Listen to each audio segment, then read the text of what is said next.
but I'd like to lift it up a bit and give some ideas on how to think for success and happiness.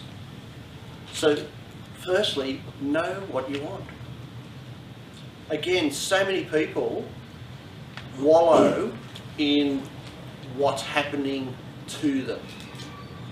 They just exist. They just trundle on day by day. They don't truly know what they want. So think about what it is you truly want out of life and where you want to go, metaphorically. Or physically. Travel might be a high value for you. Think about where you want to travel. Some people say, I want to get out of town. I've never been out of Campbelltown. Where would you like to go? I always want to go to another country, so... Yeah. But again, I want to go to another country. But what countries? Chocolate. So, that, yeah, I think that's one of the most important things around happiness, knowing what you actually want. Recognise your negative thinking. As you've said earlier, when that negative thinking comes in at work, you've recognised it and you dismiss it. And then you focus on what you want to do and what you can control. Yeah, that's huge to be able to do that. And so many people wallow in that negative thinking. I've worked with people that would be, I can think of one client in particular, that bad things would happen and he would be in that downtrodden state for a week. He's got himself to the point though where now sometimes these thoughts will come back, but he'll realise it and he'll do something about it. He recognises it and he dismisses those negative thoughts. And a tip for that is, if you're getting into those negative thoughts, is to just do something different all of a sudden. If you're sitting at your desk and those negative thoughts are coming in, getting rid of them, do what I like to call as a break state, or break your state. Just get up, walk around the room. Go and have a look out the window, go have a cup of coffee or whatever. Physically do something different. Yeah, and I've heard of people, having a rubber band around their hand and snapping that. Not sure that that's one for me, but break that state. Do something different, and allow the positive thoughts in. Mark? Yeah, years ago I went to a seminar on changing your lives and getting a new career and things like that. And this guy told us that when you have a really good moment in your life and you get that feeling, oh, this is great, like you win a contest or you do something terrific, your boss says you're fantastic, or whatever it is, he says, do something significant to remember it. He said some people if they've got a wedding ring, just rub the wedding ring, and that connects that feeling with that action. Yeah. And then when things are not going well, do that and remember that feeling. That's called anchoring. Yeah. That's part of NLP, neuro-linguistic programming. That's anchoring that feeling. Yeah. And we can do that working with clients, and you get them to remember something that they've done really well, and you get them into that state that they want. And like you say, it could be rubbing that, it could just be pressing a particular point, but you're anchoring that. And then at any time in the future, you can then go trigger that feeling back in and have that feeling back. Very powerful. Yeah, that's excellent, thanks. But yeah, that's something we can do. This is getting back to recognise your negative thinking. This is getting right back to what personal responsibility is all about. Gets right back to being responsible for every thought that you have and considering the consequences of those thoughts. Yeah. And it takes a great deal of conscious effort. It takes a very aware person. But then if you want to be fair dinkum about what personal responsibility is, you have to be responsible for every thought that you think. Yeah, but we can get too deep with that. Yeah, we're going to slip. Because of the consequences that follow. Yeah, but we are going to slip. Yeah, we are human. It's easy to do, it's hard to do. Oh, it's very difficult to do, but don't beat yourself up. Don't beat yourself up when you do slip. When those negative thoughts come in, some people will beat themselves up and have negative thoughts about those negative thoughts, about having negative thoughts. move on with it. Recognise that you've, or celebrate the fact that you've recognised it and That's what I'm that you've talking done about. something about it. Yeah. I'm not saying get negative about having a negative Yeah. thoughts. I'm just saying recognise that you are. Yeah. Being aware that you are. Just being aware. Yeah. Next point, we discussed this earlier. Make the change. So when you know what you want and you can get rid of the negative thoughts around it, take some actions towards that change. It may be small steps to begin with, and most things are. The journey of 1,000 miles starts with the first step. But you do need to take that action. And it's amazing by just taking one or two of those steps towards change can actually change your whole demeanour. You can celebrate those little wins along the way. You looked very deep and thought there, Martin. No, I'm just thinking, think about something that happened. Yeah. Practice makes perfect. Make a habit of it.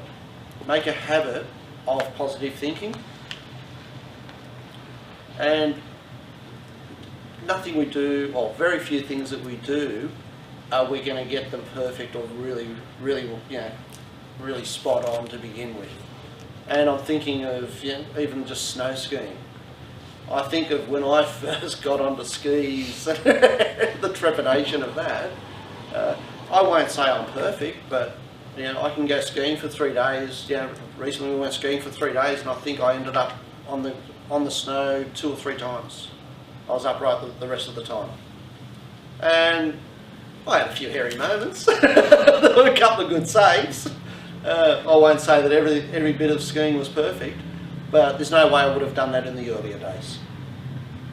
And it was just that practice. Go down there, run after run, but try and enjoy the process.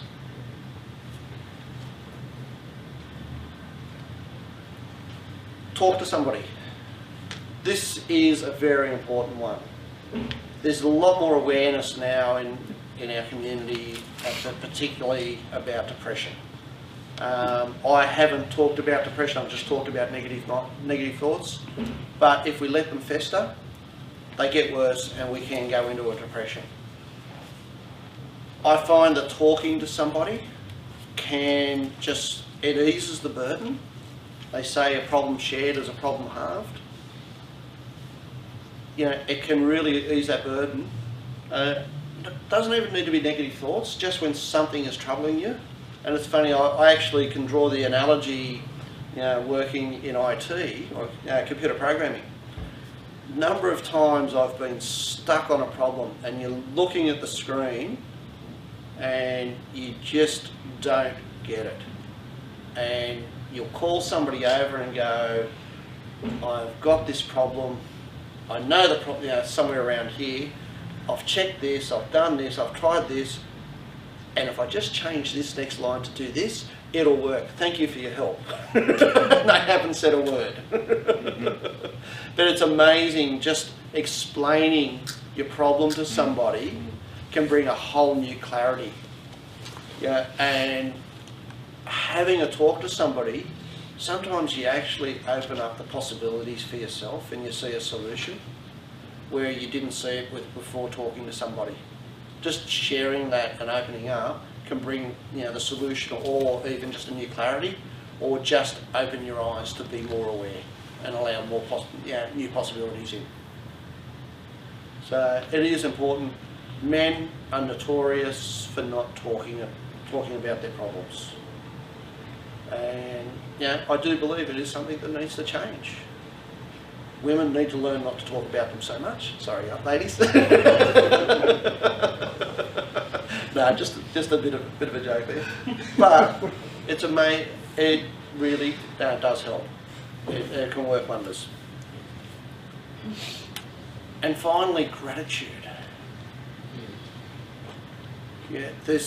In my coach training, there has been a real big drive on an attitude of gratitude.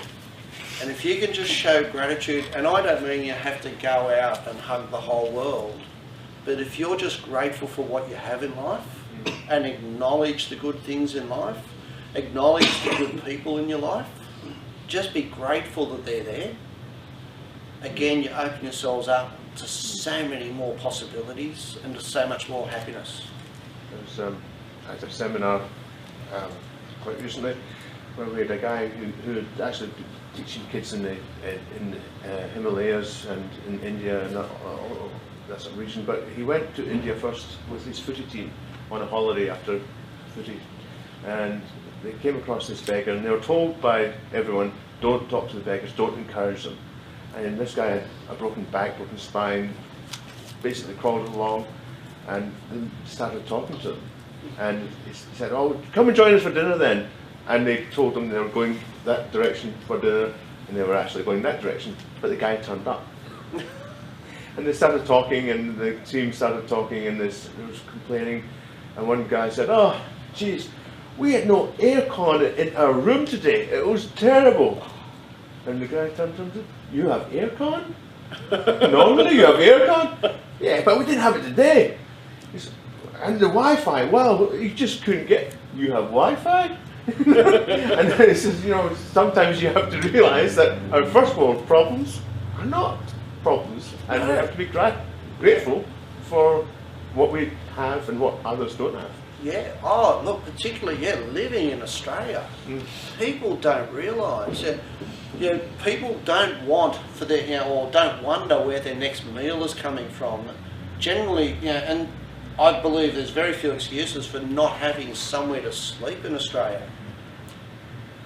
Overseas, people literally don't know if they're going to get a meal tomorrow. They really don't know where they're going to sleep. You know, they are real problems. You know, we've got so much to be grateful for in this country. Blake, do you want to contribute? I remember when I went to Thailand, Yeah. because we went on an overnight train ride back from Chiang Mai back to Bangkok. Yeah.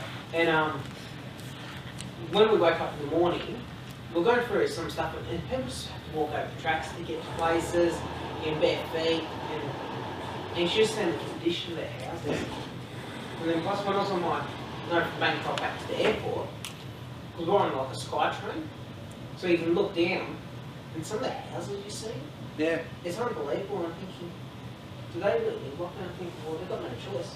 Well, I remember when I was 14, I flew to Germany with my mother to meet my grandparents. And you know, we complain about aircraft noise in Australia. We landed in for a refuelling stop. We didn't get off the plane, but it was a refuelling stop in what was then Bombay. And beside the airport was the slums, and it was just little shanties built out of whatever these people could scavenge from wherever. And at the end of the runway were rice paddies. And I mean, the concrete of the runway ended, and then there was rice paddies. These people have got jumbo jets taking off and landing above their heads, probably 10, 20 metres above their head. That's how they eke out their existence, and I'm guessing these are the people that are living in these slums. Yeah, and that is a problem. Yeah, I'm shudder to think what their hearing is like. You know, what their health is like with the fumes from the planes taking off and landing so close, and yet we want the government to give us double glazing for the because we've changed some flight paths. You know, yeah, it's a problem, but it's not that extent of a problem. Yeah, but people will get themselves depressed over it. Just on that, Rolf, I mean, you haven't got to go overseas to see that. No. I've only got to think back to years ago when I was in the New South Wales Ambulance Service working as an ambulance officer. You know, it was culture shock for me, you know, in a class sort of upbringing, into the city, inner city Sydney. The squalor, as some people live in, the squatters and the squalor, the way some people live. I was shocked. Yeah. It's there, it's everywhere around us, and in the city it's just unbelievable. To see the way these people don't live, they say they exist, is quite shocking. Yeah. And I tell you what, it certainly made me stop and think about, you know, gee whiz, I'm pretty well off. Yeah, but that is the point I'm trying to get across. Be grateful for what we do have, and you bring more in. Yep. Exactly the same thing at work. I was complaining because when I had my flat white and my Vegemite on toast, my toast was shrinking. So I was mentioning to a work colleague. I wanted to ask someone else because my toast keeps shrinking, and I asked him to give me the toast from the middle of the loaf so I can have bigger. Yeah. And he's like, Roxy, I'm going to write a letter to all the Ethiopian kids so they can do a collection and buy you more toast. Because your middle class, you know, whatever he was saying, it's just obviously, you know, you're so deprived from your toast. But he was trying to make the point that I'm whinging about something silly. Yeah. But there's all these people Yeah. who can eat for a whole day. First world problem. Made me think about it. Yeah. Yeah, first world Yeah. problems. Exactly. So, but show gratitude. So they're just some, you know, some tips, you know, to try and think for success and happiness.